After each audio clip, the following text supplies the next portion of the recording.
All right, Chris, let's tackle this subject here. What does it take to be a salesperson? Yeah, I have no idea, mate. No, I think it's a very good topic. I don't think people think too much into. They just jump into sales and think I can do it, but they don't take a deep look into the actual things they need or skills that they can improve on or may not have. Right. Yeah. So, I just had a lady who did a recruit training course for sales, and she left after 3 days. And she said, the way I think about salespeople in real estate has changed. I thought anyone could sell. I thought that I could do it as well as them. And so I did not really take the time to really delve into the values, the traits, the kind of lifestyle, commitment, sacrifice that a salesperson needs to have and needs to do. And because she did that, she actually wasted a bit of her time, because it does take a very special person. All right. So one of the first skill that I truly believe, so let me start this one here so that you can think about yours. Yeah, sure. I believe that the top trait is that a salesperson must love people. Okay. I think that if a salesperson does love people, then he can have connection. Then his smile is a natural smile. Because when you focus on a person, you can transcend issues. You can transcend objections. You can transcend barriers that the other side's put in. And a lot of people think that if you are going to be a good salesperson, you have to love your product. Yes, it does help, but that's not the ultimate, because in the end, most people don't buy the best product. They buy the person they trust the most. Being able to build that trust, right? Yeah. And funnily enough, one of the traits or skills that I've put down was relationship. They must be able to build a relationship with someone. Yeah. And I think that goes exactly hand in hand with what you were saying. Yeah. Because that relationship builds your trust, which builds professionalism and everything else that goes along with getting a sale over the line. Yep. Now, we're not building the trust or the relationship just for the sale. We're doing it to help the person to achieve what they want to achieve. Someone doesn't come to an open home not to buy a house unless they're tire kickers, right? Because there are other neighbours and so forth. They want to come and buy a home. If that's their home, it's our job to help them to buy that home. Yeah. Or help them to choose the right agent to sell their home. Or if you're a car salesman, they've come to a Hyundai dealership to buy a car. It's your job to help them to make a decision ethically, but it is that job is to build your relationship with them. Yeah. Even a salesperson selling a Miele dishwasher, for example. Absolutely. You have two types. You have the ones who's going to say, oh, well, you have this series, and then you have the super series, and then you have the mothership series, and then you have the king of the universe. I mean, and they don't know why the person doesn't buy. Right. Then you have the other salesperson who goes, hey, listen, rather than wasting your money, can I just ask you, how often do you use your machine? Right. And do you use your machine with a lot of soy things? Do you rinse the plate before? Because that's now delving into the person's life habits. And once you have that, then you can advise people with the proper machine. But in doing this, people are no longer buying the machine. They're going, hold on, I just bought a product from a person who took the time to find out whether I do rinse my plate beforehand, how often I use the machine, and who took the time to know a bit about me. That's what we mean about relationship, connections, and loving people. Absolutely. I don't know about you, but my next one was resilience. Resilience, yes. Can you just elaborate on that one? Absolutely. I think that was my number 4. That was your number 4. There you go. I reckon we're going to have crossovers for sure on this, right? So resilience for me is, I think there's a lot of people like this young lady who's come in. She didn't know what it would take to actually become a salesperson. And in real estate, we get a lot of no's. And to wake up every day and to get to work and continually take the no's, or even if you're in property management, to continually have complaints or issues arise, you need to have thick skin. And you need to be able to come back the next day with as much vigor, the same enthusiasm, the same passion for your job day after day. It's a hard thing to do. Yeah. And if someone's listening, imagine speaking to 50, 60, 100 people a day and getting 99 no's to find one yes. Yes. You need to understand that that's a hard thing to do. I believe, unfortunately, a lot of people, younger people, don't have the resilience that a lot of older people do, simply for the fact that societies are very now orientated society, right? You can have everything instant. Yes. There's no way. No, you don't have to save money to buy furniture anymore or anything like that. Everyone's shown ads where you can have things now, and everyone shows that they're living a great life. So people won't wait. They don't have the resilience to get to where they want to go. And it can be learnt. That resilience can be learnt. Either learn or you set a goal that is big enough.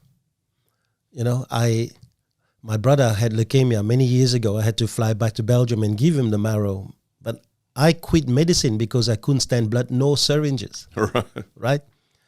But I still put myself through this. Why? Because the goal was too big not to go through. And I think that's what people need to be warned about, is that if you're going to get into a career in sales, or you're going to do a career in sales in real estate, you're going to have a big goal. Because yes, you're going to get a lot of rejections.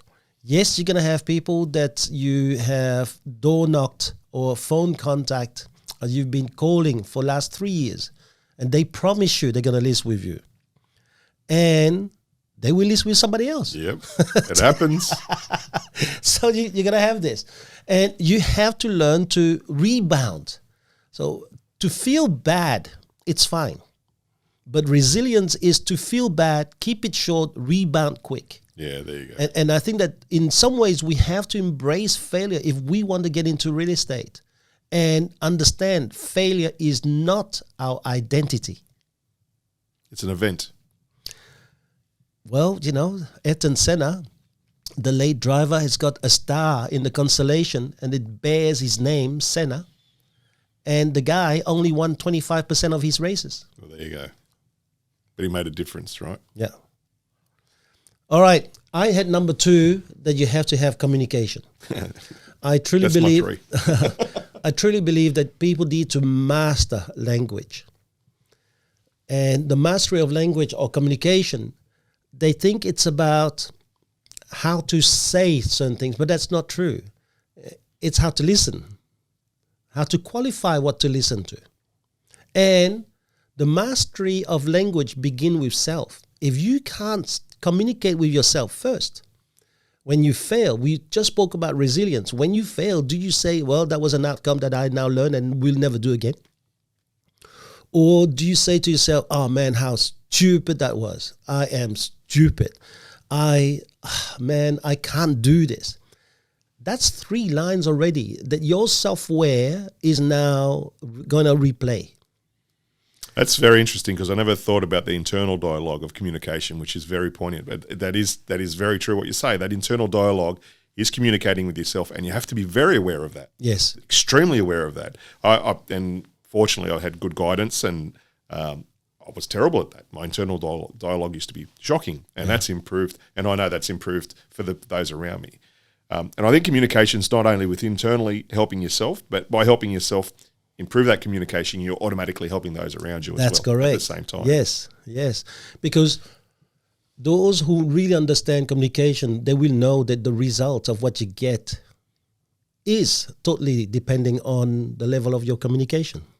Yeah. And when you do this, then you take responsibility that other people's action also rely on your level of communication.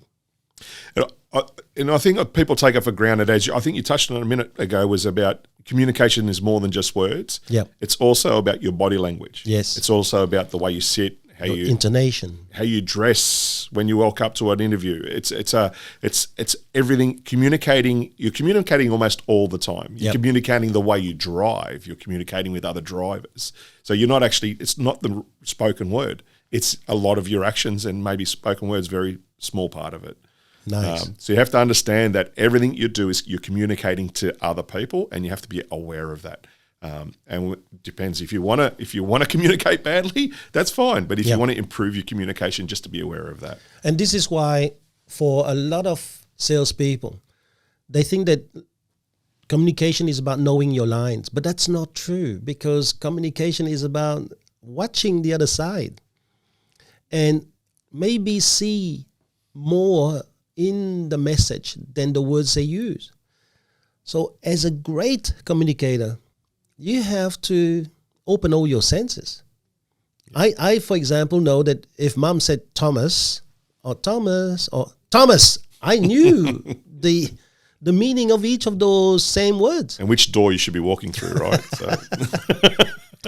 Or flying through.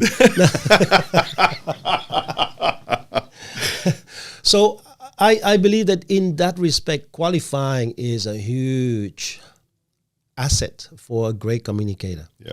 Someone says to you, we're thinking of selling. It's not the same as someone who's saying to you, we're thinking of selling. It's very different. So we will explore these things in future podcasts, but they're the same words. They don't mean the same. And then your response to those two different inflections in their voice is going to be completely different. Yeah. And so I always feel bad for those people who spend so much time on just lines. Yep. Right? That would be like a racing driver only learning how to keep his lines. But as you and I know, he's got to overtake sometimes, right? Not only that, but the quality of a driver is how he comes back to the line after he's lost the line, because a top driver must be on the edge. Yep, learns how to dance with his communication. Right? Yes, so, that's correct. The next one I got was passion.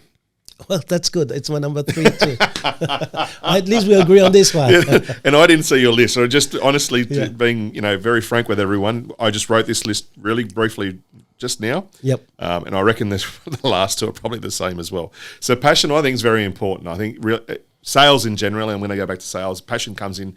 It helps you with your resilience, and it comes back to what you said, having a goal, having a big why. Simon Sinek wrote a book. Find Your Why.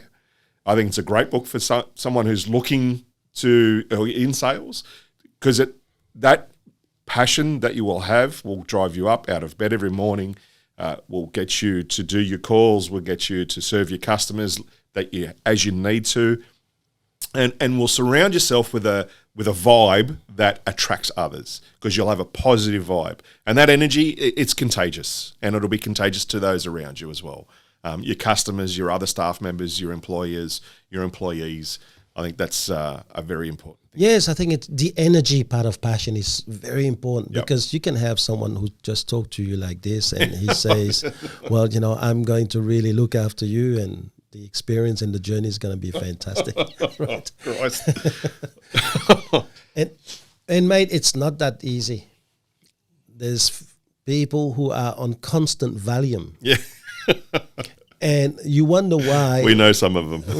you wonder why sometimes the clients, some clients will gel with this. Because that's them. Yes. Most people like who they are like, right? Yes. So, but when you are, for example, going to move to the next level of management, sales manager, for example, and you can't control passion, then you will not ignite people. You will not just inspire them. You will not switch them on fire. You need to have that passion. You can't give fire if you don't have fire. We're talking about passion. What comes to mind with me with this part is, and as we said, the topic is, what does it take to be a salesperson? With passion, I think some people have a natural charisma about them. A lot of passionate people, and I don't want to confuse the two, but I find they have an attractive charisma. And charisma is not someone who's attractive and got a great figure. Charisma is someone with a personality that you want to speak to them. And that sort of translate their passion through the way they speak to you. Yeah, okay. All right? I believe that sort of goes hand in hand. Some people can have a good charisma without lots of passion, but I think most of the time the examples I can think of often go together. What's your next one, Teal? I have resourcefulness. I don't have that one. There you go. Yes, I believe that a salesperson must be someone who is resourceful, who will not stop until he hits target.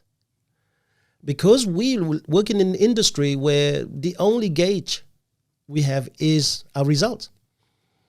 And to get our results, we have to put a target. You can't ask our GPS to tell us where to go if we don't put a destination. And in sales, you must work with targets. And someone who is resourceful will realize after a week, I'm not getting there. That's a good one. I'm going to have to do something different. I'm going to really to learn different things.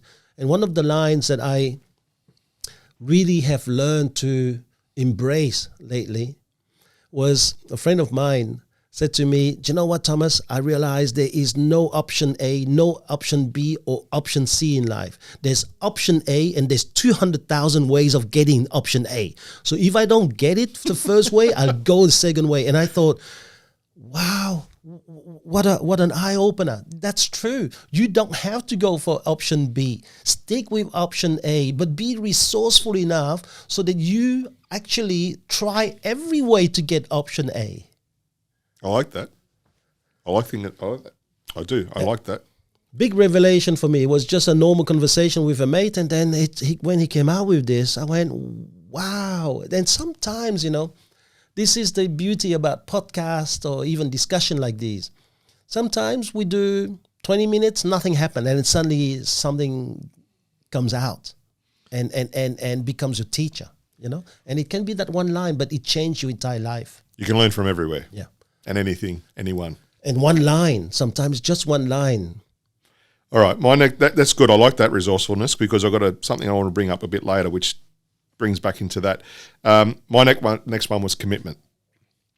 And if you're going to get into, and I wrote this down because that was my mindset when I got into real estate. I come out for, as we said previously in the previous podcast, was I've gone from being an extremely good cement renderer in the building industry to getting into a brand new career, and I had a burn the boats mentality. Was this has to work? There's no plan B. So talking about being resourceful, I had to make this work, whether it was through just grinding and hard work or finding help from external sources. This was going to work, and I had that commitment. I had 2 young children. My wife, fortunately, was working, but she was also studying. So for me at that time, I think getting into real estate, you have to have that commitment. Yeah. Firstly, and then secondly, if someone is going to entrust you with either selling their most valuable asset with you, yes, or purchasing one of the most valuable assets they're going to purchase from you, you must have the commitment to do your absolute most to help them the best you can. That is your duty as a salesperson. And that's the way I look at it. Wow, that's nice. So I know that your question asked for 5, but I somehow came up with a 6th one. And so did I, so that's okay. Yes. And for me, the 6th skill that you have to have is to be a person with an open mindset, that you can learn from everywhere, from anyone, that you need to learn. And sometimes I look at the people who've gone to university and they got a degree. They believe sometimes that is now a license for no more studies. And I truly believe that if anything, but the degree should be a registration. So now you keep on using the same habits of study for the rest of your life. And so a good salesperson must have the ability to learn from everything. Sometimes I would come out from a listing presentation and I would sit in the car for 10 minutes because I didn't get it. But not getting it is one thing. Not getting the lessons, that is a big loss. And I would think through the presentation and realize where I lost it, where I maybe have disconnected, where maybe I didn't listen or qualify right, so that I never go back there again. And I think that is the ability that a top salesperson must have, because sometimes I teach people and I say to them, where do you think these lines come from? Well, they come from someone who decided he can learn from his own experience or he can learn from books. it's funny you should say that. I look back when I started, and I spoke about this commitment to not to succeed when I first started real estate. One of the other actual conversations I had with myself at that time was, I'm got into a career where I do know everything. I've been 22 years in cement rendering, and there was always new systems coming out which I'd have to learn, but I did know the majority of my trade, and I was very good at it, into an industry which I'd never done before. My mindset was very, very open. And I had people within my office that I was working at, younger than me, substantially younger than me, that had been in real estate 2 or 3 years longer. And for me, it was ask them questions, ask other questions, and be open to learn, because now I'm starting at the bottom, and whatever information I can get is help me to get where I wanted to be. And I didn't realise that would be one of those skills that you would need, but it's very true. Very now, true. Not everyone's got all those gifts. And I'm sure that every individual's got more gifts. We're talking about the gifts that are the prerequisite for sales. Yes, and real estate sales probably even more fundamentals. Now, I think that the goal is to find them and then to live them.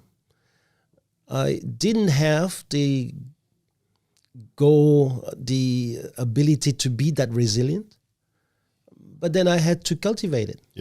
And I think that real estate is an industry that really taught me that, because if you're going through pain, but you're willing to stick with it, then you're going to learn something. You're going to have to control that pain. And so the beauty with sales is that it teaches you a lot of things that you can actually use in your private life afterwards. Absolutely. And those skills are, as you said, they help you throughout all of your life, every aspect. Your kids, your partner, whatever it may be. Let me ask you one thing, mate. Do you think that salespeople are born or made? Yeah, good question. I think I'd like to think they're made.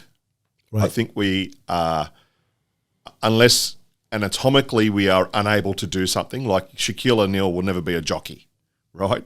So there are some people that just can't do certain jobs.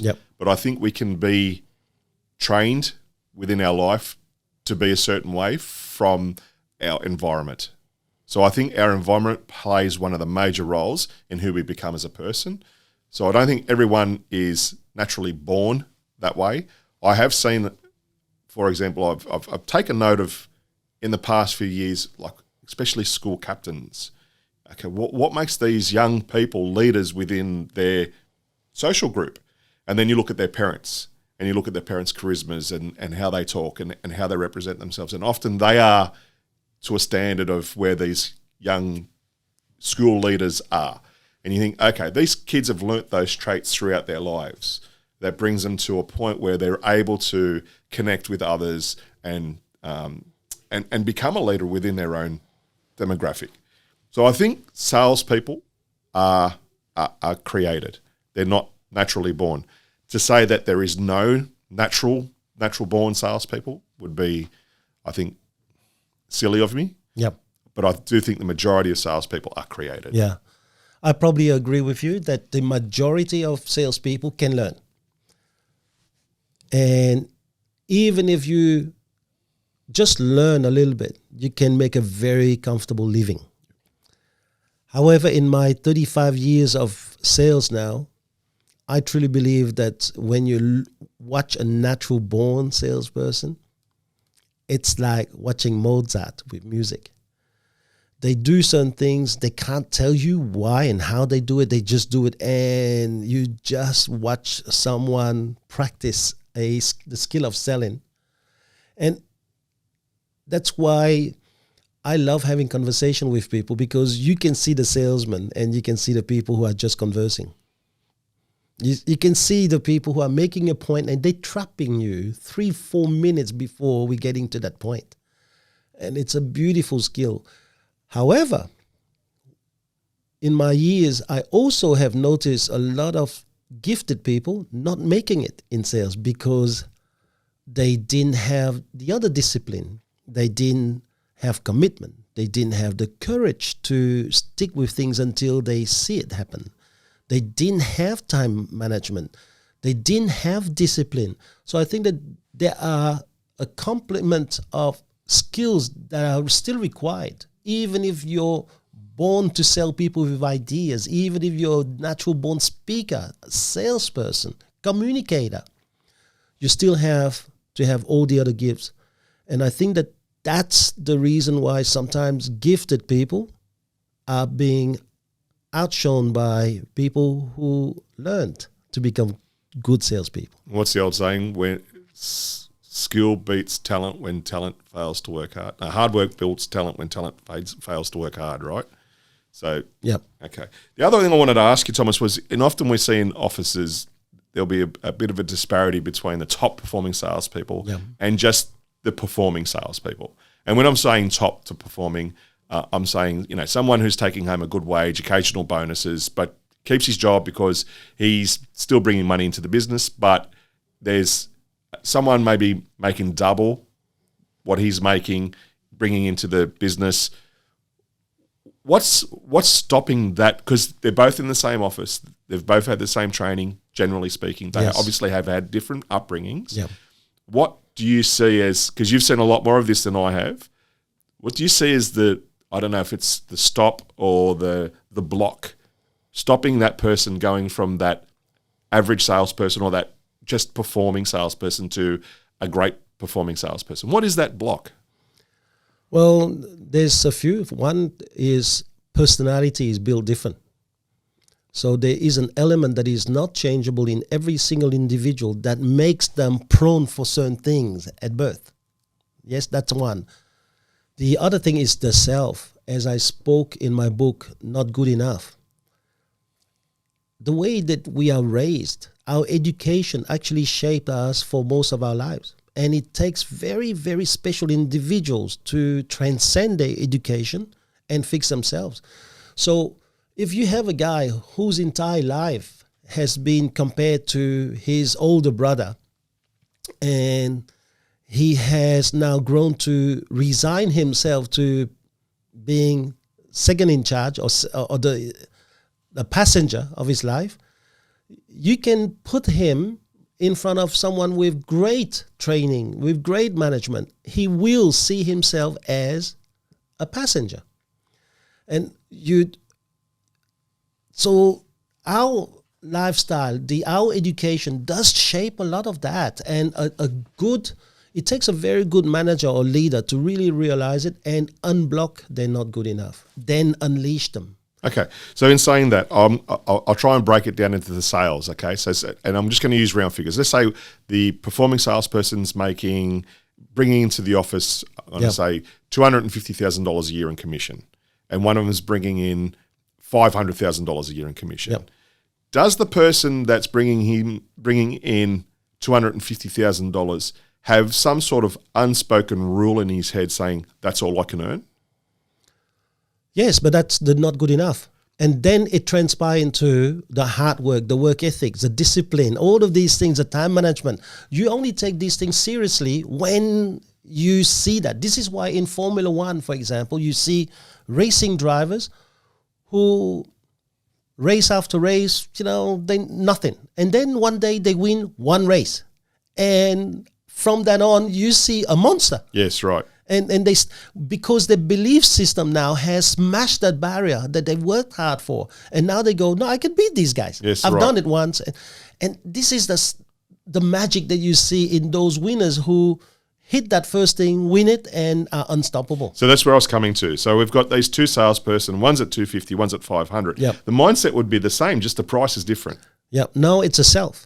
But the self, but their own self mindset, their own self belief that that's only what I can achieve, and even $500,000, that's what I can achieve. So the person at $500,000 to get to $1 million needs to do the same thing. He needs to go push beyond that. That's correct, and have that belief. So it's the belief within themselves. So that action has to take place first to create that, and having the right leader to try and nurture that will help them to get where they need to go? Yes, but I think that it's the case of the eggs or the chicken, which one comes first, isn't it? So you can't. You have to do a little bit of this and a little bit of that. And this is where we talked about three things, the trinity of SMS. Right. The skill, the mindset, and the self.